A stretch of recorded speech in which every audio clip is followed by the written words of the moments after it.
សួស្តីអ្នកទាំងអស់គ្នាសូមស្វាគមន៍សាជាថ្មីមកកាន់ Channel I Speak English ថ្ងៃនេះយើងនឹងមកសិក្សាមេរៀនថ្មីហើយនៅក្នុងមេរៀននេះខ្ញុំដាក់ចំណងជើងថា English Free Time បាទដែលមានន័យថារៀនអង់គ្លេសពេលទំនេរបងប្អូនបាទជាងកុំឲ្យខ្លាចពេលយូរយើងចូលទៅ content របស់មេរៀនទាំងអស់គ្នានេះគឺជា content ឬក៏ជាមាតិកានៅក្នុងមេរៀនរបស់យើងបាទអញ្ចឹងក្នុងមេរៀននេះយើងត្រូវសិក្សាចំនួន4ចំណុចណាបងប្អូនបាទចំណុចទី1គឺ keyword បាទចំណុចទី2គឺ who are they ចំណុចទី3 pronouns and verb បាទចំណុចទី4 my family បាទនេះគឺជាចំណុចសំខាន់នៅក្នុងមេរៀនទី1របស់យើងបាទអញ្ចឹងយើងចូលទៅចំណុចទី1 everyday English ឬក៏ keyword របស់យើងបាទអញ្ចឹង keyword របស់យើងមានចំនួន6បាទនៅថ្ងៃនេះយើងរៀន keyword 6ពាក្យណាបងប្អូនបាទអញ្ចឹងពាក្យទី1គឺពាក្យថា student បាទនេះយើងអានថា student ពាក្យទី1បងប្អូនបាទ student បាទ student ប្រែថាសិស្សបាទចំណែកឯពាក្យទី2យើងអានថា teacher បាទ teacher បាទ teacher ប្រែថាគ្រូបង្រៀនពាក្យទី3 kid បាទប្រែថាក្មេងៗបាទយើងអានខាយនេះអាន kid បាទពាក្យទី4 girl បាទនេះអានថា girl ប្រែថាក្មេងស្រីបាទពាក្យទី5 friend បាទ friend ប្រែថាមិត្តភក្តិបាទពាក្យទី6 bike បាទ bike ប្រែថាកង់យើងជិះបងប្អូនបាទអញ្ចឹងសូមរំលឹកឡើងវិញ everyday English ភាសាអង់គ្លេសប្រចាំថ្ងៃ student បាទប្រែថាសិស្សបាទ teacher ប្រែថាគ្រូបង្រៀន kid ប្រែថាក្មេងgirl ប្រែថាក្មេងស្រី friend ប្រែថាមិត្តភក្តិ bike ប្រែថាកង់បាទនេះគឺជាពាក្យ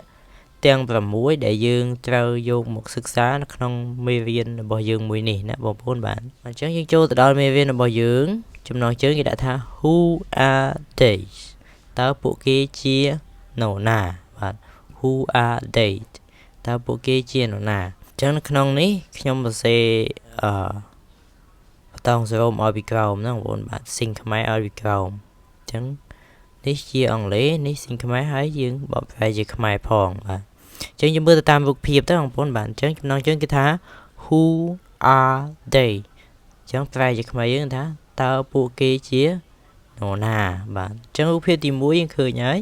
បាទរូបភាពកូនសិស្សអញ្ចឹងគេដាក់ថា I am student បាទ student នេះយើងប្រែថាសិស្សបាទអញ្ចឹង I am នេះប្រែថាខ្ញុំណា I am ប្រែថាខ្ញុំនៅក្នុងភាសាអង់គ្លេសពាក្យពីរនេះចុះគ្នាណាបងប្អូនបាទ I am វាមកជាមួយគ្នាបាទប្រែថាខ្ញុំតែមួយម៉ាត់ទេ student សិស្សបាទអញ្ចឹង I am student ខ្ញុំជាសិស្សបាទអញ្ចឹងទី2យើងឃើញក្មេងច្រើនអ្នកអញ្ចឹងណាគេកំពុងតែអង្គុយអានគេថា they are kids បាទអញ្ចឹងប្រែថាពួកគេគឺជាក្មេងបាទអញ្ចឹងនេះអានថា they នេះអានថា are បងប្អូន are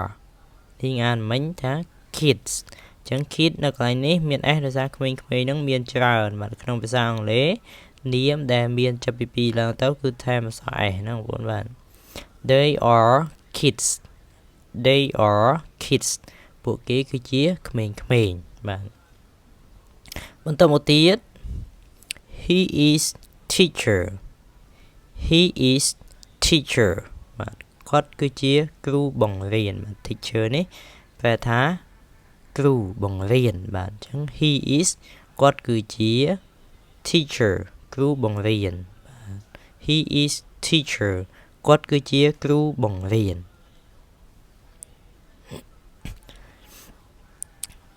បាទអញ្ចឹងបន្តមកទៀតមិនទាន់អស់ទេណាបងប្អូនបាទ who are they ដដែលបាទអញ្ចឹងបន្តមកទៀតគេថា it is my bike it is my bike it is my bike ណាវាគឺជាកង់របស់ខ្ញុំបាទ it នេះប្រែថាវាណាបងប្អូនបាទវា is ណាគឺជា my bike កង់របស់ខ្ញុំបាទ my ប្រែថារបស់ bike កង់បាទ my bike របស់ខ្ញុំបាទបន្តមកទៀតគេថា she is girl she is girl បាទម្ដងទៀត she is girl នាងជាក្មេងស្រីបាទ girl នេះប្រែថាក្មេងស្រីបាទ she is គឺជាបាទ we are friends we are friends ពួកយើងជាមិត្តនឹងគ្នាបាទអញ្ចឹង friend នេះប្រែថាមិត្តភក្តិនឹងគ្នាបាទអញ្ចឹង ពួកយើង we are friends ពួកយើងជាមិត្តនឹងគ្នាអញ្ចឹង are នេះប្រែថាជា is នេះក៏ប្រែថាជាហើយ am ណាបងប្អូនបាទ am នេះក៏ប្រែថាជាដែរបាទអញ្ចឹងមិនក៏ពេលខ្លះ is ពេលខ្លះ are ពេលខ្លះ am អញ្ចឹងអញ្ចឹងយើងចូលទៅសិក្សានៅក្នុងចំណុចទី3ទាំងអស់គ្នាណាបងប្អូនបាទអញ្ចឹងចំណុចទី3គេថា subject pronouns and verb to be បាទអញ្ចឹងគេថា subject pronouns and verb to be អញ្ចឹងគេថា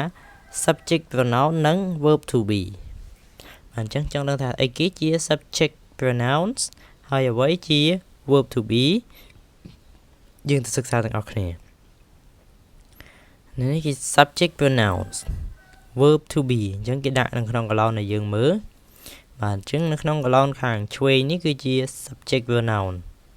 ហើយខាងស្ដាំនេះជា verb to be អញ្ចឹង subject pronoun មានចំនួន7ណាបងប្អូនបាទទី1គឺ I គឺប្រែថាខ្ញុំទី2គឺ you ប្រែថាអ្នកទី3គឺ we ប្រែថាពួកយើងទី4គឺ they ប្រែថាពួកគេទី5 he ប្រែថាគាត់ទី6 she ប្រែថានាងទី7 it ប្រែថា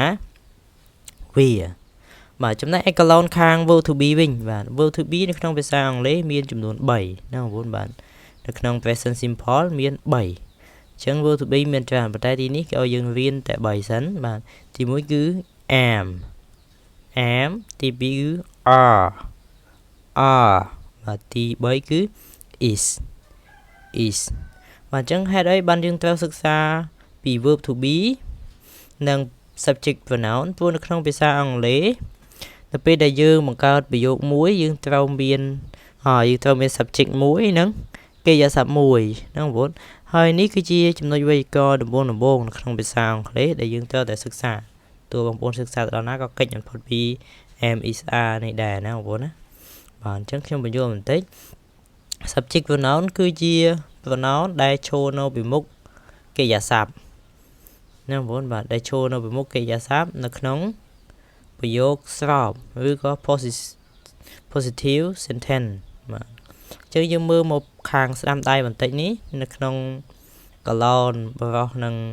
នារីម្នាក់នេះក៏និយាយថា hello I am Lisa មកចំណែកបរោះនេះក៏ថា hi I am John អញ្ចឹងក្នុងមេរៀននេះគេចង់ឲ្យយើងចេះប្រើប្រាស់subject pronoun និង verb to be ឲ្យបានត្រឹមត្រូវពីព្រោះថានៅក្នុងភាសាអង់គ្លេស am are is នេះ verb to be ទាំង3នេះប្រែថាគឺជាដូចគ្នាប៉ុន្តែការប្រើប្រាស់របស់វាគឺខុសគ្នាគឺប្រើប្រាស់ទៅតាម subject pronouns ណាបងប្អូនគឺប្រើប្រាស់ទៅតាមប្រធានទាំង7នេះបងប្អូនមាន I you we they he she it នេះយើងមិនអាចចេះតែប្រើលាយឡំគ្នាបានទេនេះគឺជាវេយ្យាករណ៍នៅក្នុងភាសាអង់គ្លេសណាបងប្អូនបាទឧទាហរណ៍បងប្អូនមើល3នេះថា I am Lisa អញ្ចឹង subject I នេះណាបងប្អូន subject I នេះវាប្រើបានតែជាមួយ verb to be am តែមួយទេមិនអាចប្រើ I are ឬក៏ I is បានទេគឺប្រើតែ I am តែមួយទេបងប្អូនត្រូវចាំ subject មួយនេះគឺប្រើជាមួយនឹង verb to be មួយនេះបាទអញ្ចឹងប្រែថាខ្ញុំគឺជា Lisa បាទប្រែថាគឺជាដូចគ្នាបាទចំពោះប្រយោគមួយនេះវិញគេថា he is John he is John អញ្ចឹងបងប្អូនមើលប្រធាន he នេះនៅក្រោមនេះបងប្អូន he is John អញ្ចឹង he នេះប្រើជាមួយនឹងកិរិយាសព្ទ to be is ណាបងប្អូនប្រើជាមួយនឹង is មិនអាចប្រើជាមួយនឹង are ឬក៏ am បានទេបាទអញ្ចឹងគេថា he is John ហើយនេះបងប្អូន he is John តើមកទៀតទី3គេថា we are friends we are friends អញ្ចឹងប្រែថាពួកយើងគឺជាមិត្តនឹងគ្នាបាទអញ្ចឹង are am ឬក៏ is នេះប្រែថាគឺជាឬក៏ជាដូចគ្នាប៉ុន្តែ am is are នេះវាប្រើទៅតាមប្រធានរបស់វាមិនអាចយកប្រធាននេះមកប្រើជាមួយកិរិយាសព្ទមួយនេះឬក៏ប្រធានមួយនេះមកប្រើជាមួយកិរិយាសព្ទមួយនេះបានទេមិនអាចយក are មកប្រើជាមួយនឹង am មិនអាចយក are មកប្រើជាមួយនឹង she បានទេណាបងប្អូននេះគឺជាច្បាប់ការសរសេរការប្រើប្រាស់កិរិយាសព្ទឲ្យត្រឹមត្រូវទៅតាមប្រធាននៅក្នុងភាសាអង់គ្លេសណាបងប្អូនបាទចុះបងប្អូនត្រូវតែសិក្សាកន្លែងនេះនិងប្រើប្រាស់ទៅតាមច្បាប់របៀបនៃការសរសេរការនិយាយរបស់ភាសាគេណាបងប្អូនណាបាទអញ្ចឹងចំណុចទី4 my family បាទចំណុចទី4 my family អញ្ចឹងយើងសិក្សាពីពាក្យអស់ហើយបាទអញ្ចឹងយើងសិក្សាបាន6ពាក្យបាទយើងបាន6ប្រយោគ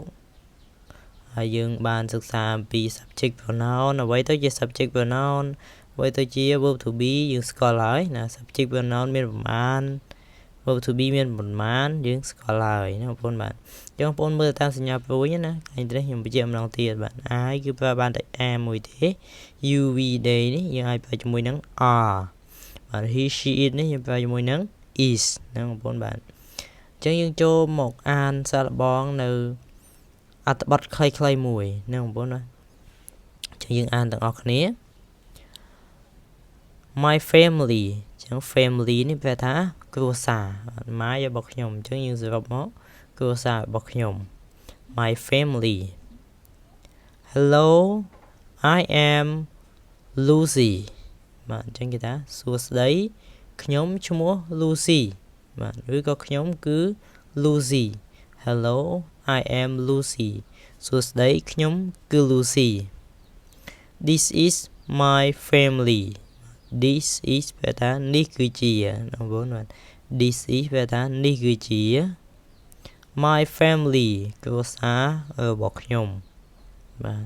អញ្ចឹងយើងប្រែម្ដងទៀតសម្រាប់បងប្អូនដែលអត់ទាន់មួយ hello សួស្តី I am Lucy ខ្ញុំគឺជា Lucy this is my family នេះគឺជាគ្រួសាររបស់ខ្ញុំគ្រួសាររបស់គេ my father's name is John my father's name is John ចឹងកន្លែងនេះប្រែថាឈ្មោះរបស់ប៉ាខ្ញុំបងប្អូនឃើញ father ហើយមានសញ្ញាក្បៀសពីលើមានអក្សរ s នេះគេហៅថា apostrophe s នេះគឺជាសញ្ញាបញ្ជាក់ថាឈ្មោះនេះគឺជាកម្មសិទ្ធិរបស់ប៉ានេះណាបងប្អូនបាទអញ្ចឹងឈ្មោះរបស់ប៉ាខ្ញុំគឺ John បាទ my father's name is John អញ្ចឹងនេះប្រែថាឈ្មោះរបស់ប៉ាខ្ញុំ my father's name ឈ្មោះរបស់ប៉ាខ្ញុំគឺ John is John បាទ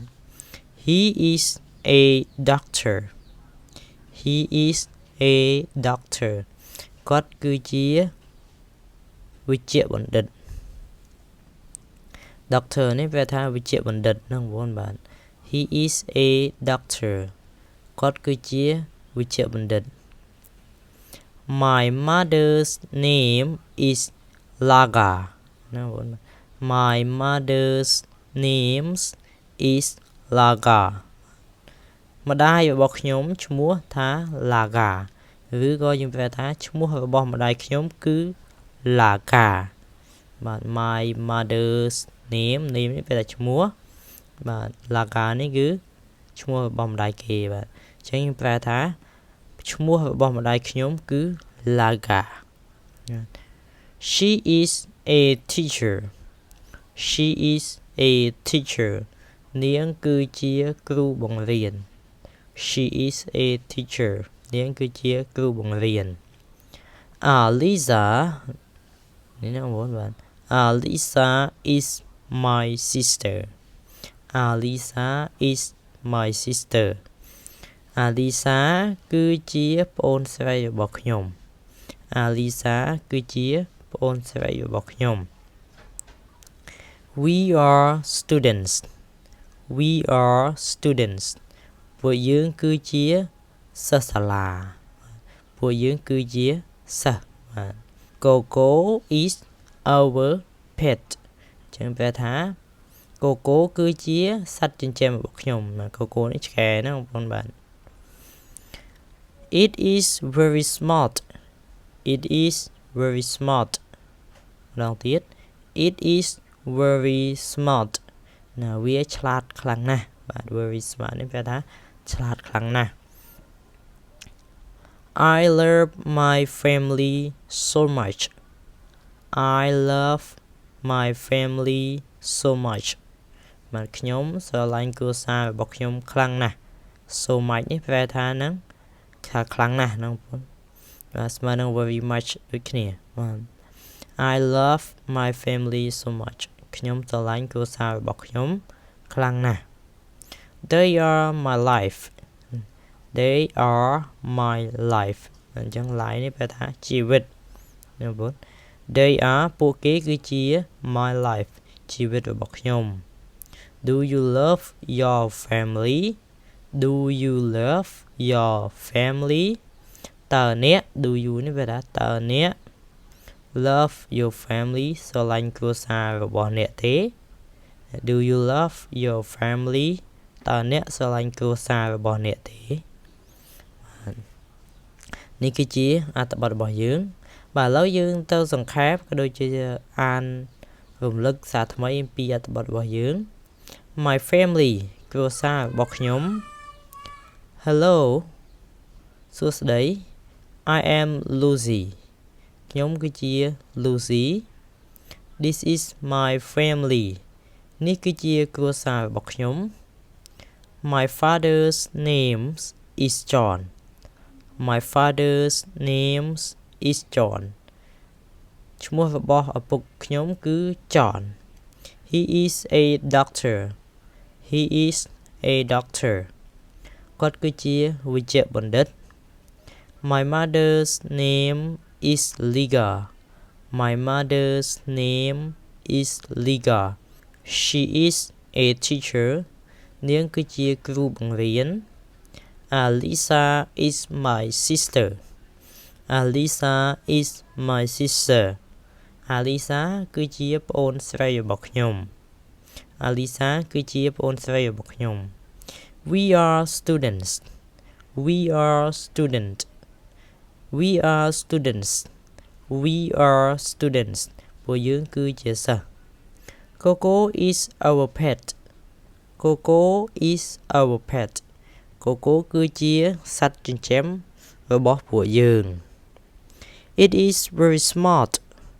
It is very smart វាឆ្លាតខ្លាំងណាស់បាទ smart នេះវាថាឆ្លាត very នេះខ្លាំងណាស់ I love my family so much I love my family so much ខ្ញុំស្រឡាញ់គ្រួសាររបស់ខ្ញុំខ្លាំងណាស់ They are my life They are my life ពួកគេគឺជាជីវិតរបស់ខ្ញុំ Do you love your family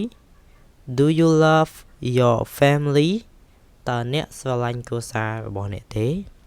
បាទនេះគឺជាអត្ថបទខ្លីៗនៅក្នុងចុងមេរៀនរបស់យើងណាបងប្អូនបាទអញ្ចឹងយើងទៅមើលក្នុងអត្ថបទរបស់យើងបងប្អូនសង្កេតមើលពាក្យថា I អញ្ចឹងយើងអត់ប្រើជាមួយនឹងកិរិយាសព្ទ is ឬក៏ are ទេយើងប្រើជាមួយ am ដោយដែលយើងបានសិក្សាថា I នេះប្រធាន I មួយនេះគឺប្រើបានតែជាមួយនឹង am ទេណាបងប្អូនបាទហើយ he ក៏យើងអត់យកមកប្រើជាមួយ are ដែរយើងប្រើជាមួយនឹង is he she it យើងប្រើជាមួយនឹង is ណាបងប្អូនបាទចំណែកឯ they ឬក៏ we នេះវិញណា are you we they he she it អញ្ចឹង you we they យើងប្រើជាមួយនឹង are ណាបងប្អូនឃើញនេះគេយកសព្ទ are យើងអត់ប្រើ is ទេយើងប្រើណាប្រើ are បាទអញ្ចឹងសូមអរគុណចំពោះការតាមដានក៏ដូចជាការសិក្សារបស់បងប្អូនរហូតដល់ចប់បើសិនបើមានកំហុសឆ្គងដោយអចេតនាត្រង់ណាមួយសូមបងប្អូនខន្តីអភ័យទោសបើសិនបងប្អូនគិតថាវីដេអូនេះមានប្រយោជន៍សូម share ចែករំលែកដល់បងប្អូនអ្នកសិក្សាភាសាអង់គ្លេសឲ្យបានសិក្សាទាំងអស់គ្នាសូមអរគុណជួបគ្នានៅ clip វីដេអូក្រោយ